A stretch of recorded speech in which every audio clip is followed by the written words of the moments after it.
హైదరాబాద్ లో అగ్ని ప్రమాదాలపై special focus పెట్టినట్టు దానికి కొంత సమయం పట్టే అవకాశం ఉందని హైడ్రా కమిషనర్ రంగనాథ్ తెలిపారు. దీనికోసం ప్రత్యేక ప్రణాళికలు రూపొందించి అమలు చేయాలని నిర్ణయించినట్టు చెప్పారు. పురాతన భవనాల్లో అగ్ని ప్రమాదాలు జరగకుండా తీసుకోవాల్సిన చర్యలపై ఫోకస్ పెడతామన్నారు. ప్రభుత్వ ప్రైవేట్ ఆస్తుల రక్షణపై ప్రత్యేక శ్రద్ధ పెడుతున్నట్టు ఇప్పటికే 450 ఎకరాల ప్రభుత్వ భూముల్ని రక్షించామని ఆయన చెప్పారు. అగ్ని ప్రమాదాలపై ఫోకస్ పెడుతున్నామంటున్న హైడ్రా కమిషనర్ రంగనాథ్తో మా ప్రతినిధి రాముడు ఫేస్ టు ఫేస్. హైదరాబాద్ నగరంలో ప్రభుత్వ ప్రైవేటు ఆస్తులను అదేవిధంగా ప్రజల ప్రాణాలను కాపాడడమే లక్ష్యంగా హైడ్రాను ఏర్పాటు చేసింది ప్రభుత్వం. అనేక ప్రాంతాల్లో ఉండేటువంటి ప్రభుత్వ ఆస్తులతో పాటు అనేక మంది ప్రైవేటు ఆస్తులు కబ్జాలకు గురైనప్పుడు వాటన్నింటినీ కూడా కాపాడుతూ వాళ్లకు అందిస్తున్నటువంటి పరిస్థితి ఉంది. దీనికి సంబంధించి హైడ్రా కమిషనర్ రంగనాథ్ ఉన్నారు. సార్, ఈ రోజు అనేక ప్రాంతాల్లో ప్రైవేటు ఆస్తులను కూడా కాపాడుతున్నారు ప్రభుత్వ ఆస్తులతో పాటు. చెరువుల అభివృద్ధి పైన ఫోకస్ పెడతామని చెప్పారు. ఇప్పుడు ఎన్నింటిపైన ఫోకస్ పెట్టారు? ఎట్లా జరుగుతున్నాయి సార్ పనులు? చాలా అద్భుతంగా జరుగుతున్నాయండి. చాలా స్పీడ్గా జరుగుతున్నాయి. 6 చెరువుల్లో కూడా మనకి జరుగుతుంది. కొన్ని చోట్ల మనం కొన్ని కోర్టు ఇష్యూస్ తోటి కొంత అక్కడక్కడ ఇష్యూస్ ఉన్నాయి కానీ బట్ బై అండ్ లార్జ్ మేము తక్కిన చోట్లన్నింటిలో కూడా వర్క్ బాగా జరుగుతుంది.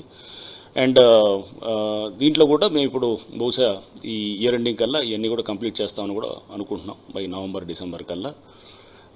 సో ఇది చేస్తే కనుక ఒకసారి అంటే హైడ్రా అనేది ఓన్లీ జస్ట్ కూల్చివేతలే కాదు, ఇదిగో ఇది మనం చెరువుల పునరుద్ధరణ అయ్యేంత కూడా ఇది చేసి చూపించాలనేది ప్రభుత్వం యొక్క ఇది కూడా అన్నట్టు. ఆస్తుల రక్షణకు సంబంధించిన అంశం ఈ విధంగా ఉంటే మనుషుల ప్రాణాలకు రక్షణకు సంబంధించిన అంశం ఇటీవల చూసాం. అఫ్జల్గంజ్ దగ్గర ఒక ప్రమాదం జరిగింది. నిన్న చార్మినార్ సమీపంలో జరిగి 17 మంది చనిపోయారు. ఇలాంటి వాటి విషయంలో హైడ్రా ఏ విధంగా ముందుకెళ్ళబోతుంది? చాలా ఇంపార్టెంట్ అండి ఇప్పుడు, ఎందుకంటే డిజాస్టర్ రెస్పాన్స్ అనేది హైడ్రా యొక్క ముఖ్యమైన ఫంక్షన్ అది. సో దీంట్లో కూడా మేము లాస్ట్ 1.5 మంత్ నుంచి కూడా చాలా లోతైనటువంటి అధ్యయనం చేయడం కూడా జరిగింది. ఈ యాక్సిడెంట్స్ చాలా వరకు కూడా ఎలక్ట్రికల్ యాక్సిడెంట్స్ అంటే ఎలక్ట్రికల్ ఈ షార్ట్ సర్క్యూట్స్ వల్ల జరుగుతున్నటువంటిదిగా గుర్తించడం జరిగింది. రీసెంట్గా మేము director of factories, chief electrical inspectors, ఇంకా దీనికి సంబంధించినటువంటి ఎక్స్పర్ట్స్, ఫైర్ దీంట్లో సేఫ్టీకి సంబంధించిన ఎక్స్పర్ట్స్, ఎలక్ట్రికల్ ఇన్స్టలేషన్స్లో ఎక్స్పర్ట్స్, వీళ్ళందరినీ కూడా పిలిచి ఒక డీటెయిల్ వర్క్షాప్ కూడా పెట్టడం జరిగింది.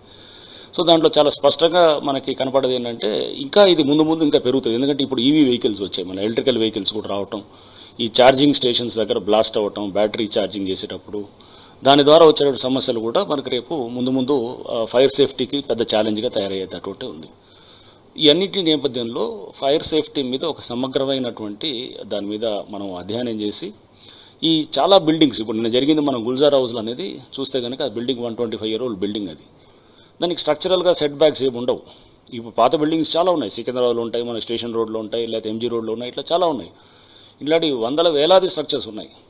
సో వాళ్ళని మనం ఇప్పుడు మీరు స్ట్రక్చరల్గా ఇలా చేయండి అలా చేయండి అని అంటే కనుక కాదు, బట్ ఏవి చేయొచ్చు ప్రాక్టికల్గా మనం ఏం చేయొచ్చు అనేది చూసి అక్కడ కొన్ని fire safety minimum fire safety norms అంటే అట్లీస్ట్ బయటికి వాళ్ళకి ఎస్కేప్ రూట్ ఏమన్నా ఉండేటట్టు, నెక్స్ట్ ఎలక్ట్రికల్ వైరింగ్ అన్నా కానీ దాన్ని మనం చెక్ చేసి ఆడిట్ చేసేటట్టు, ఇట్లా రకరకాలుగా కూడా మనకు సజెషన్స్ అన్నీ కూడా అందరి దగ్గర నుంచి కూడా వచ్చాయన్నమాట. ఇవన్నింటిని కూడా తప్పకుండా నిన్న డిప్యూటీ సీఎం గారు వారు కూడా నిన్న ప్రెస్ మీట్లో చెప్పారు. ముఖ్యమంత్రి గారి ఆదేశాలకు అనుగుణంగా త్వరలో దీని మీద కూడా ఒక డీటెయిల్డ్ మీటింగ్ కూడా పెడతామని.